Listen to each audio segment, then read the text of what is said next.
Baiklah, selamat petang kepada semua pelajar yang mengikuti kelas bimbingan ini.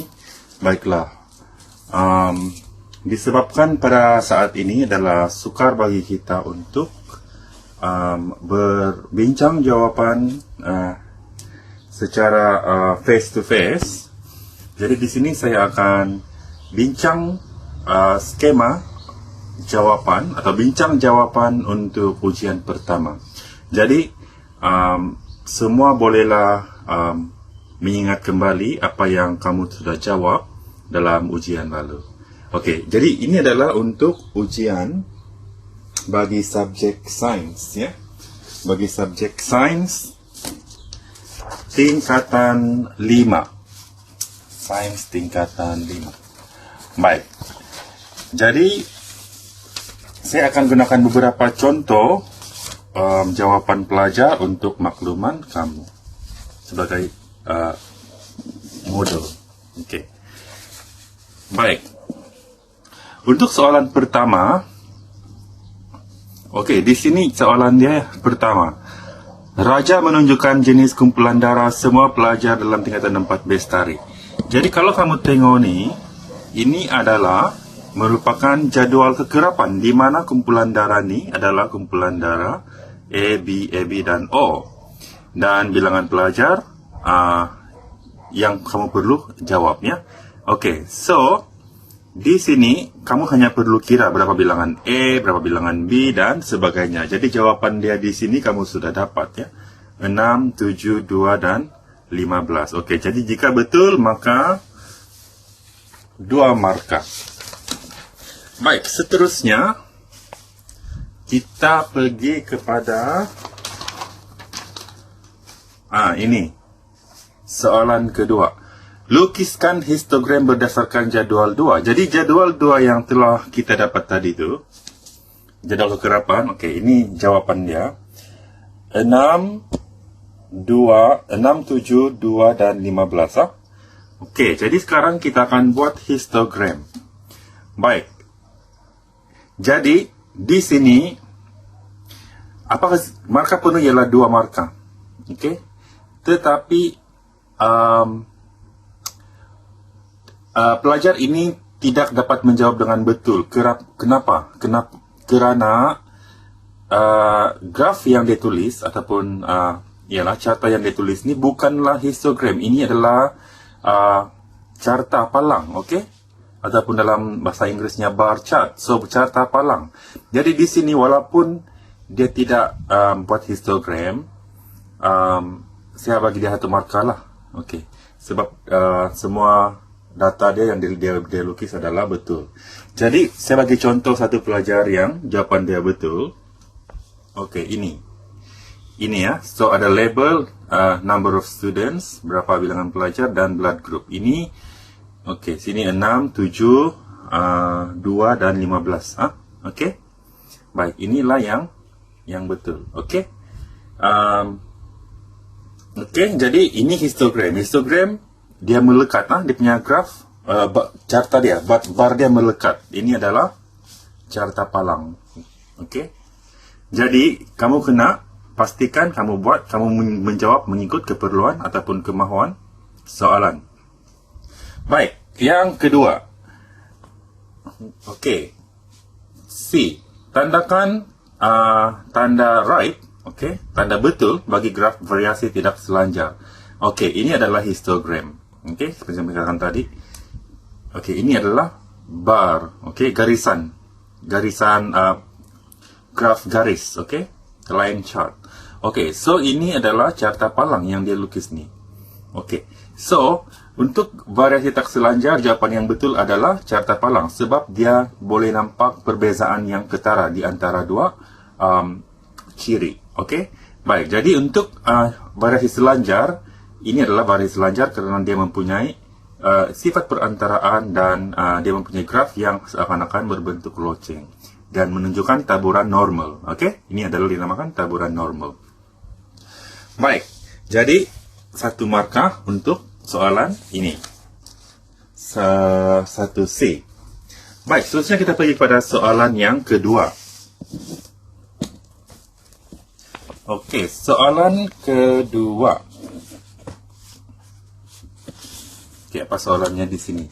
Raja 3 menunjukkan suatu eksperimen untuk mengkaji kesan suhu terhadap pertumbuhan bakteria Bacillus subtilis. Jadi kita tengok di sini suhu dia 5 darjah Celsius, 37 darjah Celsius dan 70 darjah Celsius. Jadi sini suhu sejuk, suhu badan manusia, okey. Sebenarnya suhu badan manusia adalah 36.9 darjah Celsius ya. Jadi di sini suhu yang panas 70 darjah Celsius dia adalah melebihi suhu badan manusia ataupun suhu fisiologi manusia. Okey, baik. Di sini semua apa yang persamaan dia semuanya mempunyai bubur nutrien, okey, ataupun nutrient growth, okey. 5 cm padu. Okey, baik. Jadi setiap tabung uji ini ditambahkan 1 cm padu bakteria culture, okey. Kultur bakteria maksudnya dia adalah mempunyai bakteria yang hidup. Baik, jadi kita akan tengok selepas 2 hari keadaan bubur bakteria dalam setiap tabung uji diperhatikan. Jadi keputusan direkodkan dalam jadual 3. Okey, KLM. Jadi kita sudah label tabung uji, suhu dia berapa. Jadi keadaan bubur nutrien kita dapati yang 5 darjah Celsius ni dia sedikit keruh, yang 37 darjah Celsius ni keruh, yang 70 darjah Celsius ni sedikit keruh. Okey. Jadi kita jawab soalan. Nyatakan pemboleh ubah dalam eksperimen ini. Pemboleh ubah dimanipulasi, yang kita ubah, yang berubah ialah suhu. Jadi adalah suhu. Sebab kita boleh ubah ya, manipulasi. Kedua, pemboleh ubah bergerak balas ialah keadaan bubur nutrien. Ya, keadaan bubur nutrien. Okey, sebab ada yang keruh dan ada yang sedikit keruh. Okey, seterusnya kita ke soalan yang seterusnya. Nyatakan hipotesis untuk eksperimen ini. Jadi, apa hipotesis dia? Okey, di sini pelajar ini katakan jika suhu terlalu rendah atau terlalu tinggi, bakteria tidak membiak secara pesat. Okey, ini agak kurang tepat. Okey, jawapannya ialah suhu optimum bagi pertumbuhan mikroorganisme adalah pada 37 darjah Celsius. Okey. Baik. Seterusnya, kedua, C. Berdasarkan eksperimen ini, nyatakan definisi secara operasi bagi bakteria. Okey. Jadi, bakteria dapat membiak dengan pesat pada suhu sesuai, iaitu 30 darjah Celsius. Okey, ini sebenarnya adalah hipotesis dia yang sebenar. Okey. Apakah itu definisi secara operasi bagi bakteria? Okey, berdasarkan kita punya eksperimen tadi dalam soalan, apakah yang bakteria boleh lakukan? Okey, jadi kita rujuk balik. Okey, so bakteria akan menyebabkan keadaan bubur nutrien menjadi keruh. Okey, jadi jawapan dia, bakteria adalah sejenis mikroorganisme yang menyebabkan bubur nutrien keruh. Okey, itu adalah jawapan dia. Okey, jadi 1 markah. D. Mengapa makanan disimpan dalam peti sejuk tahan lebih lama? Okey, jawapan di sini bakteria tidak aktif dalam pergerakan suhu yang rendah, maka makanan tidak mudah rosak. Okey, jadi itu jawapan yang betul kerana mikroorganisme tidak aktif pada suhu rendah ataupun mikroorganisme tidak berada pada suhu yang optimum. Okey, jadi itu jawapan dia. Baik, seterusnya kita pergi kepada soalan 3.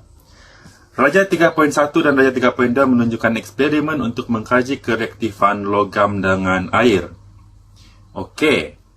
Jadi kita tengok sini Raja 3.1, kita tengok sini ini adalah natrium ataupun sodium dalam bahasa Inggeris ya. Kita tengok label dia berapa. Okey. Dan kita tengok pula yang ini. Ini adalah kalsium ya. Okey, jadi ini adalah isi padu gas yang dikumpulkan dan air. Jadi soalan dia, okey, pelajar ini tidak menjawab, okey, jawab soalan ini ya. Okey, nyatakan isi padu yang terkumpul. Tulis jawapan anda pada jadual 3. Okey, jadi kita dapat di sini 6. Dia ada 3 siapa yang nampak secara lebih terperinci. Okey, minta maaf. Okey, di sini sebenarnya ada 3 garis sana. Okey, 1, 2, 3. Jadi setiap satu skala itu merujuk kepada 2 unit. Okey, 2 unit. Kenapa? Sebab dalam dari 10, okey, ini adalah sebenarnya 10 sehingga 0 ada 5 skala di tengah-tengah. Jadi maksudnya setiap satu skala ini melambangkan 2 unit, okey, ataupun 2 cm padu. Jadi kita tengok di sini.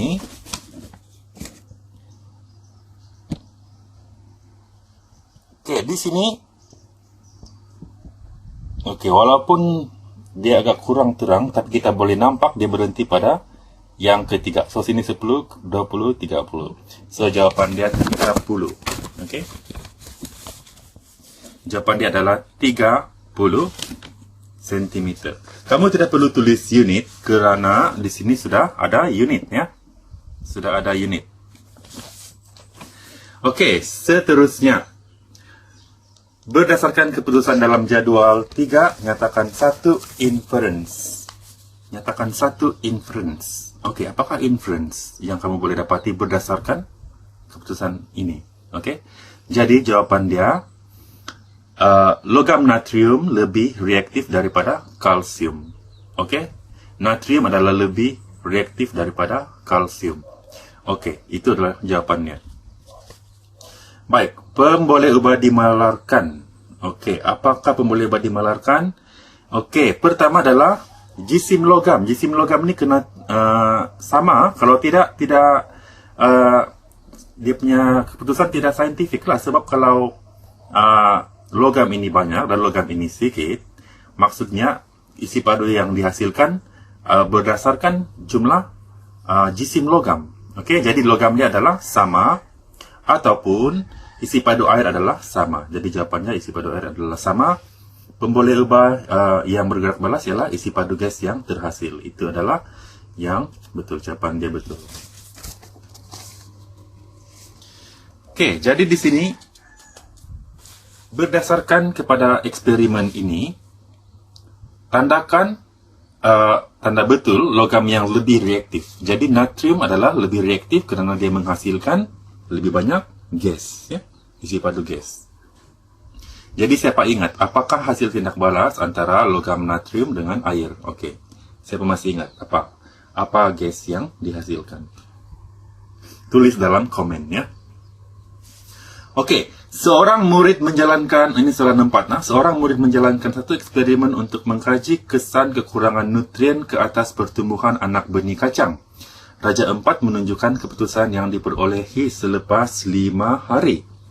Okey, baik kita tengok sini. Ini adalah larutan kultur yang lengkap. Okey, ini adalah larutan kultur tanpa fosforus. Jadi ini yang lengkap, ini yang fosforus. Ini black paper, kertas hitam. Black paper, bukan black paper. Okey, kertas hitam. Okey, ini adalah kapas untuk mengelakkan penyejatan air, okey, atau larutan. Dan ini adalah anak benih. Okey, kapas ini juga adalah medium agar tumbuhan ini boleh terapung, okey, di atas permukaan. Baik, seterusnya. Selepas 5 hari, apa yang berlaku? Okey, nyatakan satu pemerhatian pada anak benih dalam larutan kultur tanpa fosforus. Ini soalan A. Okey, akar pendek kerana pertumbuhannya terbantut. Okey, itu betul, boleh diterima. Jawapan dia adalah bilangan akar adalah sedikit. Kamu hanya perlu tengok pemerhatian. Pemerhatian maksudnya kamu hanya perlu tengok pada struktur yang ditanya. Ada yang jawab pertumbuhan ataupun bilangan pucuk adalah sedikit. Walaupun betul, tetapi dia tidak menjawab soalan. Sebab soalan dia minta kamu jawab akar, ya. Okey. Jadi jawapan dia bilangan akar adalah sedikit. Okey, seterusnya nyatakan satu hipotesis untuk eksperimen ini. Okey, tumbuhan memerlukan fosforus untuk menyokong pertumbuhan. Okey, ini adalah jawapan yang tepat. Okey, kehadiran fosforus menyebabkan bilangan akar dalam anak benih kacang sedikit. Okey. Dan seterusnya, ketidakhadiran fosforus akan menyebabkan akar dia sedikit. Dan seterusnya, jika kekurangan fosforus, maka pertumbuhan anak benih kacang terbantut. So, ada perkataan jika kekurangan fosforus, maka pertumbuhan anak benih kacang terbantut. Oke, baik. Seterusnya, nyatakan satu pemboleh ubah dimalarkan dalam eksperimen ini. Apa yang kita malarkan? Apa yang kita tidak ubah? Yang mesti sama. Yang mesti sama ialah isi padu larutan kultur. Oke, jenis anak benih kacang yang digunakan ini betul, tetapi yang lebih tepat adalah isi padunya mesti sama, sebab kita hendak cari apakah perkaitan di antara kandungan nutrien dalam larutan kultur ini. Oke, jadi tandakan tanda betul pada kotak yang disediakan unsur yang sama kumpulan dengan fosforus. Jadi nitrogen jawapan dia betul. Oke, seterusnya kita pergi kepada soalan yang pecahan soalan I. Berdasarkan eksperimen ini, nyatakan definisi secara operasi bagi larutan kultur lengkap. Oke, jadi jawapan yang sebenar, larutan kultur lengkap adalah larutan yang menyebabkan bilangan akar anak benih kacang bertambah banyak. Oke, larutan kultur lengkap membolehkan pertumbuhan tanaman lengkap dengan keperluan supaya dapat bertumbuh dengan cepat dan sehat. Oke, ini saya betulkan sebab dia ada membolehkan pertumbuhan tanaman lengkap dengan keperluan. Oke, jadi kamu boleh juga kaitkan dengan akar ya. Oke, tetapi ini saya juga betulkan sebab dia mempunyai kita boleh definisi secara operasi bagi larutan kultur yang lengkapnya, yaitu membolehkan ataupun membekalkan nutrien yang lengkap. Baik, bahagian B. Oke, ini jawapan dia betul lah. Kalau kamu betul, dia 2 markah. Yang pertama ialah cerebrum. Oke, cerebrum ini adalah bahagian yang terbesar di sini ya. Terbesar. Medulla oblongata yang di bahagian bawah nih. Nah, ini adalah bahagian apa? Siapa yang masih ingat? Oke, ini adalah bahagian cerebellum. Oke, nyatakan manakah antara K, L, dan M mengawal aktiviti yang ditunjukkan dalam Raja 5.2. Baik, kita akan coba cari.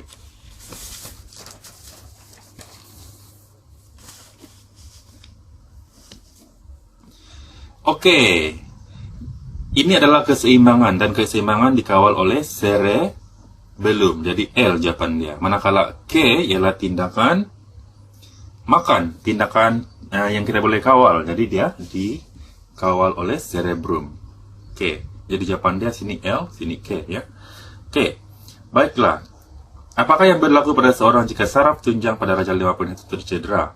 Apa yang berlaku? Lumpuh. Jawaban dia lumpuh.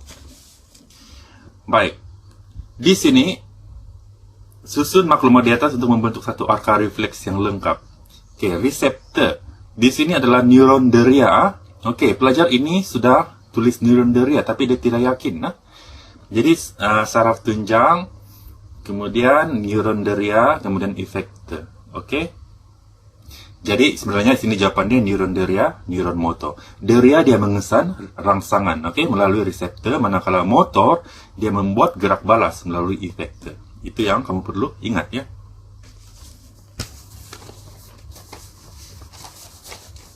Baik, ini kita sudah belajar pada tingkatan 4. Raja 6 menunjukkan peringkat pembahagian sel. Oke. Jadi di sini P. Oke. Di sinilah pembahagiannya. L. Oke, ini adalah L. Oke, ini adalah M, ini adalah N. Baik. Namakan jenis pembagian sel yang ditunjukkan dalam Raja 6. Jawabannya adalah mitosis. Oke, mitosis. Kenapa? Oke, berikan sebab kepada jawaban Anda. Berikan sebab kepada jawaban Anda karena menghasilkan 2 sel anak ya, menghasilkan 2 sel anak dan tidak ada pindah silang yang berlaku. Kalau meiosis dia berlaku pindah silang. Oke, ini jawabannya M N L K. Oke, ini nanti kita belajar menghasilkan 2 sel anak, pindah silang tidak berlaku.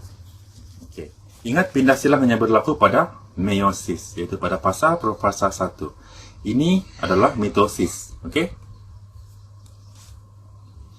Seterusnya,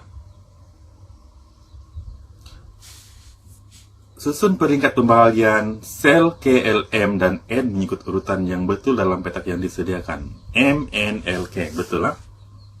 Mula-mula M, N, L, K. Baik, di sini adalah induk, sel induk. Kemudian sel induk ini dia membahagi, ya. Dia tersusun metafasa, anafasa, dan telofasa. Oke. Baik, namakan struktur P. Ini adalah sebenarnya jawabannya adalah kromatid, tetapi kromosom. Saya perbetulkan juga kromosom sebab kromatid ialah struktur kromosom. Tapi lain kali jawaban Anda harus ditulis dengan kromatidnya, kromatid.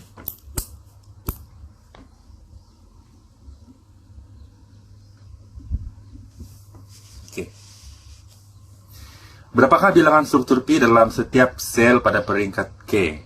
Bilangan struktur P. Oke, bilangan struktur P pada setiap peringkat K. Apa jawabannya? Oke, 4. Kromatid ini akan jadi 4, ya. Oke, minta maaf.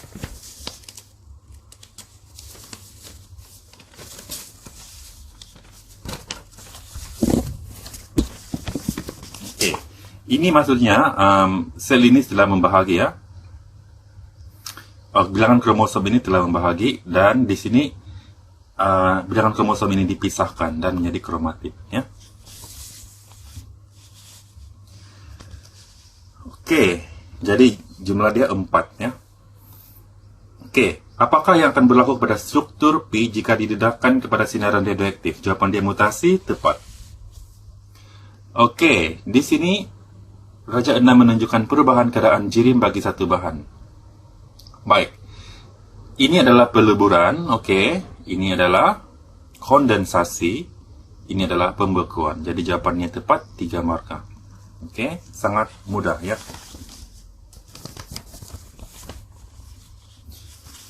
Baik, di sini apakah yang berlaku kepada tenaga kinetik zarah-zarah dalam bahan itu semasa proses P?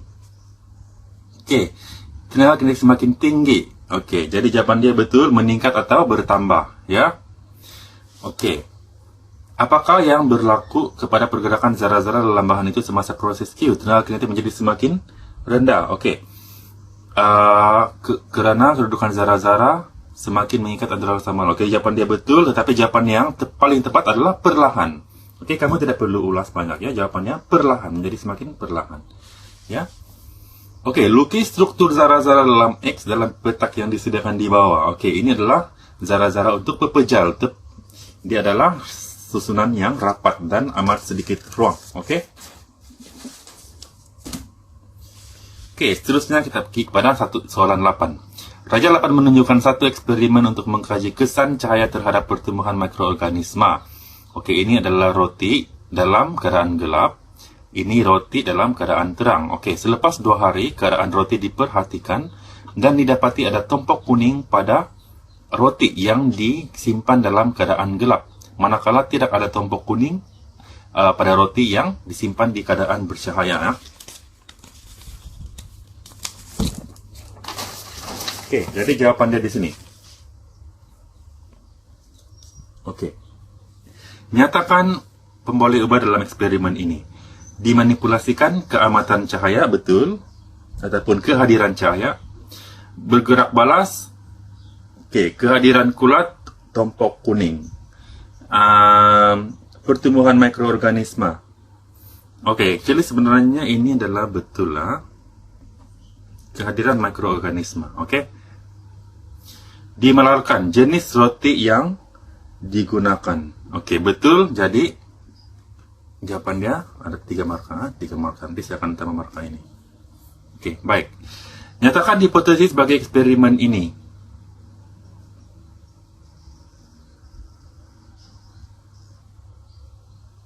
Oke, jika keamatan cahaya tinggi, maka kulat tidak dapat membiak dengan pesat.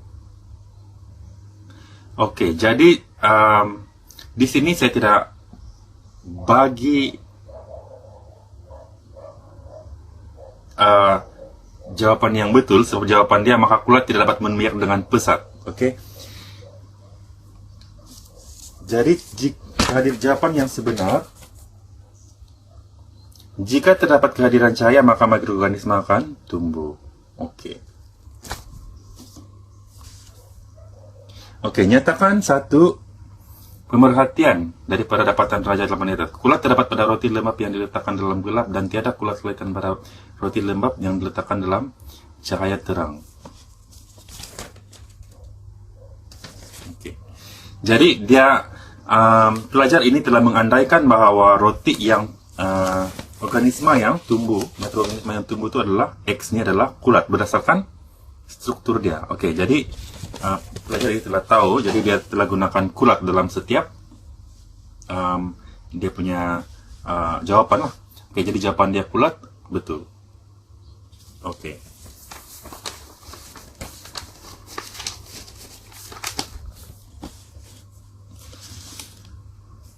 Baik, seterusnya soalan 9. Raja 91 menunjukkan proses pembuatan gangsa.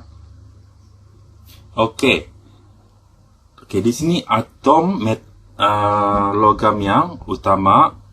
So di sini adalah atom logam yang luar. Okey, jadi proses P dia menghasilkan sebatian baru ya.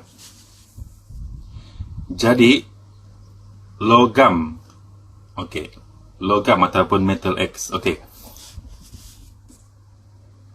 Atom metal X. Okey, jadi sini adalah dijawab gangsa. Sini adalah besi. Ini contoh. Jadi di sini kita nampak di sini adalah logam. Okey, logam yang tulen di sini adalah kita dapat dia bercampur ya. Jadi sebenarnya ini adalah alloy. Okey, alloy. Siapa masih ingat? Okey, logam X ialah kita boleh katakan ya, contoh dia adalah besi, kuprum, okey, sebagainya. Kuprum itu adalah tembaga, emas, okey, dan sebagainya. Manakala logam Y ialah timah ataupun gangsa. Okey, namakan proses P pengaloyan ya, nama dia pengaloyan.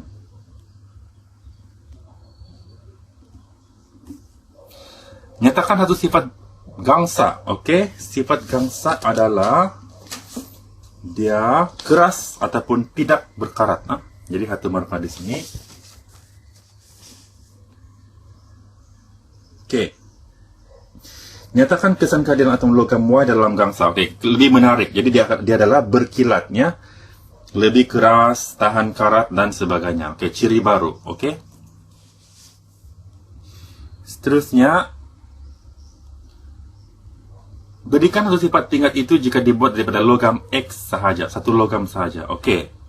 Jadi dia akan jadi lembut, tidak berkilat dan mudah berkarat. Sebab kalau alloy dia tidak mudah berkarat ya. Okey. Jadi itu untuk bahagian B. Baik, ini adalah sambungan untuk perbincangan jawapan bagi ujian yang baru-baru ini. Sekarang kita akan terus kepada bahagian C ya. Ini adalah ujian untuk sains tingkatan 5. Okey, jadi jawab soalan 10 dan sama ada soalan 11 atau soalan 12. Jadi kamu perlu baca soalan betul-betul. Arahan ya. Jawab soalan 10 dan sama ada soalan 11 atau 12. Jadi kamu hanya perlu jawab 10 dan sama ada soalan 11 atau 12. Jika kamu jawab soalan 11, tidak perlu jawab soalan 12. Dan begitulah sebaliknya. Okey. Ada pelajar yang jawab semua soalan. Okey. Jadi ini adalah membuang masa. Dalam pemeriksaan SPM ini adalah membuang masa. Kamu hanya perlu jawab soalan 10 dan satu lagi soalan di sini. Baik, jadi kaji pernyataan berikut. Kehadiran antibiotik merencat pertumbuhan bakteria. Okey. Anda dibekalkan dengan 2 ceper kertas turas agar nutrien steril, bakteria Bacillus subtilis, forceps sterile, picagari dan 2 piring Petri sterile, pita cellophane, pen penanda lautan penisilin dan bahan lain. Okey, bahan lain. Ingat, bahan lain ini adalah kata kunci. Cadangkan satu hipotesis untuk menyiasat pernyataan di atas. Okey. Jadi untuk jawab soalan ini saya tidak akan bagi tahu jawapan untuk pelajar kerana semua jawapannya adalah agak kurang lengkap dan untuk menjimatkan masalah. Jadi cadangkan satu hipotesis untuk menyatakan pernyataan di atas.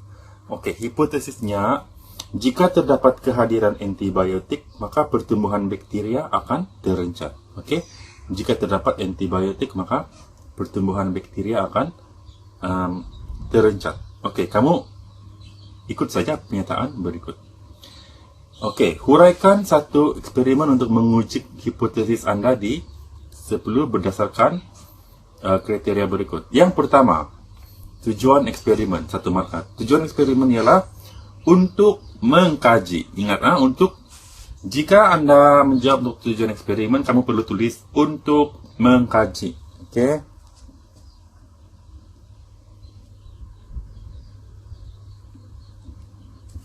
Hubungan, ya, hubungan ataupun perkaitan, perkaitan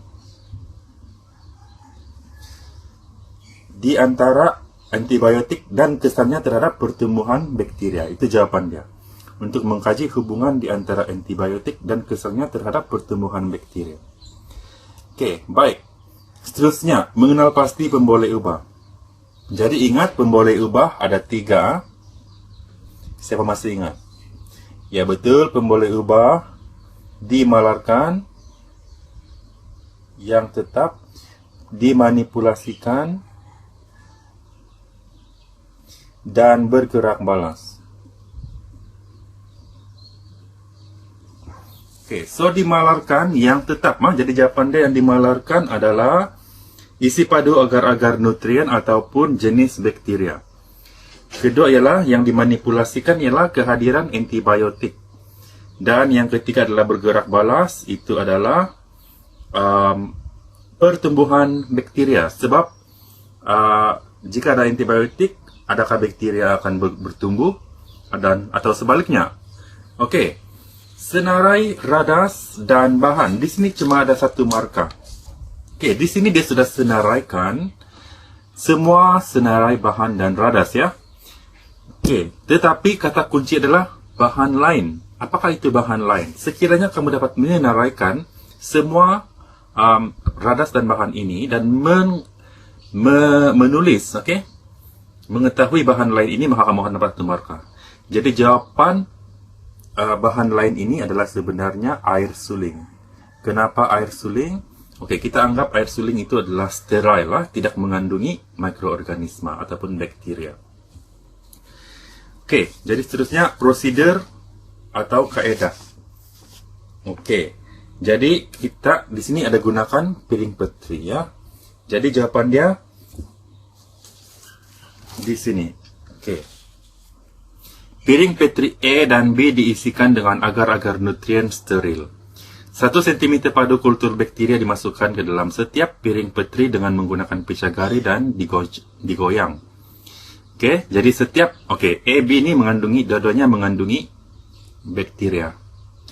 Ceper kertas turas direndam dalam air suling. Okey. Dan diletakkan di atas permukaan dalam piring petri A, dan ceper kertas yang direndam dalam larutan penisilin dalam piring petri B. Jadi kertas turas yang telah dipotong, kamu satu direndam di air suling, satu direndam di antibiotik yaitu penisilin, dan kamu letakkan di piring petri yang mengandungi bakteria. Jadi piring petri A dan B ditutup dan dilekatkan dengan pita selofan, disimpan dalam keadaan terlangkup selama 3 hari, dan direkodkan pemerhatian dalam jadual. Jika kamu mempunyai ada tulis langkah-langkah ini, maka kamu akan dapat 4 markah. Seterusnya, kandungan ceper kertas turas. Okey, penjadwalan data, kandungan ceper kertas turas. Okey, air suling, penisilin. Okey, ada bakteria, ada antibiotik, tiada antibiotik, dan keluasan kawasan jernih. Okey, di sini adalah keluasan kawasan jernih. Baik, untuk soalan 11. Nyatakan 4 perbezaan antara kembar seiras dan kembar tak seiras. Okey, kembar seiras melibatkan 1 sperma dan 1 ovum. Kembar tak seiras melibatkan 2 sperma dan 2 ovum, ya.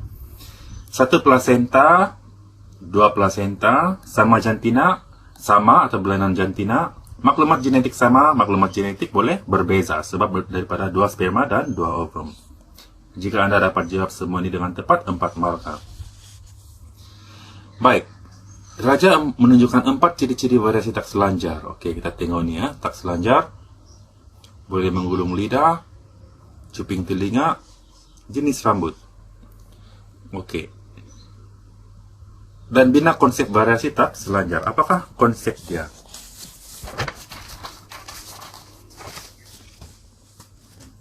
Okey. So, variasi tak selanjar, perbezaan adalah nyata dan jelas, 1 markah.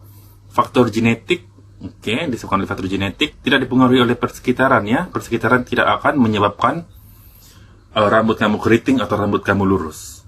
Ataupun kamu punya cap jari pandai berubah, okey? Tidak dipengaruhi oleh persekitaran.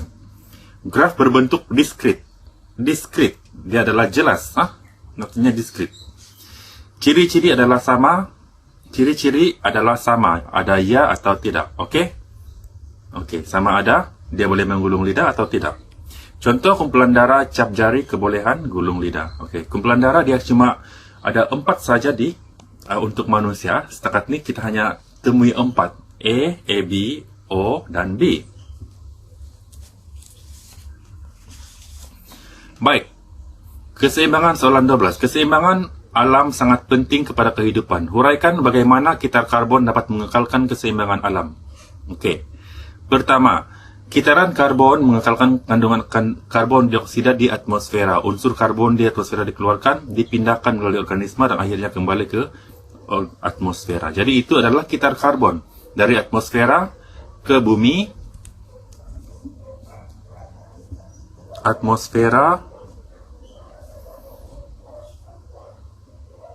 ke bumi atau tanah, dan dikembalikan ke atmosfera.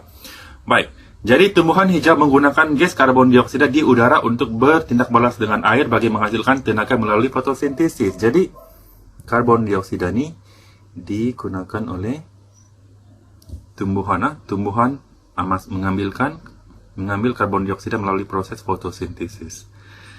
Okey, dan mengeluarkan oksigen. Okey. Okey, jadi haiwan mendapat sebagian karbon melalui rantai makanan. Jadi, seperti yang kita ketahui, fotosintesis ini dia akan mensintesis kanji ataupun glukosa makanan, dan kanji ini adalah sebatian yang mempunyai karbon. Jadi, jika haiwan-haiwan ini makan tumbuhan, contohnya rumput, okey, daun dan sebagainya, maka dia akan dipindahkan melalui rantai makanan sehinggalah kepada aras yang tertinggi, aras trof yang tertinggi, yaitu contohnya manusia lah. Okey, baiklah. Dan haiwan yang aras tinggi. Okey. Semua haiwan dan tumbuhan menjalankan respirasi di mana glukosa dioksidakan untuk menghasilkan tenaga. Jadi, apabila karbon itu, glukosa ataupun kanji setelah dimakan, dia akan dioksidakan untuk menghasilkan tenaga. Okey. Dan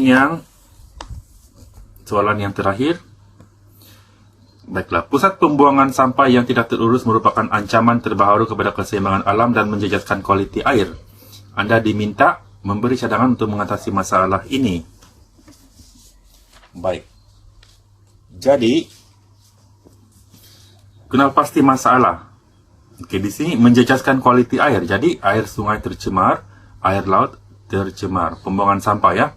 Terangkan 2 kaedah penyelesaian masalah tersebut. Okey, jadi jika kamu bagi kaedah dan contoh, maka kamu akan dapat 4 markah. Menguatkesakan undang-undang memasukkan dalam silibus pendidikan tentang keseimbangan alam, mengendalikan pusat pembuangan dan pelupusan sampah dengan lebih efisien, ataupun apa-apa jawapan yang boleh diterima. Okey, nanti saya sudah periksa dan saya sudah dapati ada pelajar-pelajar yang dapat menjawab soalan ini dengan betul. Okey, sebab dan tanya diucapkan. Okey, pilih kaedah terbaik dan jelaskan pilihan anda. Okey, mengendalikan pembuangan dan pelupusan sampah dengan lebih efisien kerana dengan cara ini semua pusat pembuangan sampah akan mematuhi cara-cara yang sama dan kualiti air akan terjamin. Okey, ini adalah jawapan yang tepat. Tetapi jika anda mempunyai jawapan-jawapan yang lain yang boleh diterima, maka saya akan bagi betul. Jadi, Jika anda dapat menjawab semua soalan dengan betul, maka markah penuh yang anda perolehi ialah sebanyak 70 markah. Okey, jadi ini saja perbincangan untuk skema jawapan bagi kertas 2 untuk ujian sains, ya. Okey, sekian, terima kasih.